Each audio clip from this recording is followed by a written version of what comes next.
Praise the Lord. கர்த்தருடைய பரிசுத்த நாமம் மகிமைப்படுவதாக. யாக்கோபு புஸ்தகம் 5ஆம் அதிகாரம் 13ஆம் வசனம், உங்களில் ஒருவன் துன்பப்பட்டால் ஜெபம் பண்ண கடவன் என்று சொல்லி வேதத்தில் வாசிக்கிறோம். அருமையான தேவ பிள்ளைகளை, நம்முடைய வாழ்க்கையில ஒவ்வொரு நாளும் துன்பங்கள் வருவது இயற்கையான ஒரு காரியமாக இருக்கிறது. அநேக சூழ்நிலைகள்ல பலவிதமான துன்பங்களையும் நெருக்கங்களையும் ஒவ்வொரு நாளும் நாம் சந்தித்து கொண்டே இருக்கிறோம். ஆனால் வேதம் சொல்லுகிறது, துன்பமான நேரத்தில் நாம் என்ன செய்கிறோம்? ஜெபம் பண்ண வேண்டும் என்று சொல்லி தேவன் வலியுறுத்துகிறவராய் காணப்படுகிறார். பவுலும் சீலாவும் நெருக்கப்பட்டார்கள், துன்பப்பட்டார்கள், கொடுமைப்படுத்தப்பட்டார்கள். ஆனால் சிறைச்சாலையில தேவனை பாடி துதித்த போது அந்த இடத்துல தேவனாகிய கர்த்தர் இறங்கி வந்து அவர்களுக்கு விடுதலை கொடுத்தார் என்று சொல்லி வேதத்திலே வாசிக்கிறோம்.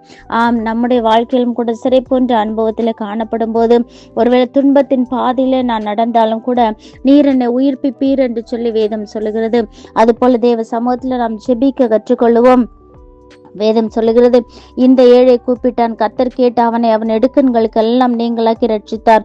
நம்முடைய கதறுதலை கேட்கிற தேவன், நம்முடைய ஜெபத்தை கேட்கிற தேவன், நம்முடைய விண்ணப்பங்களை கேட்கிற தேவன்.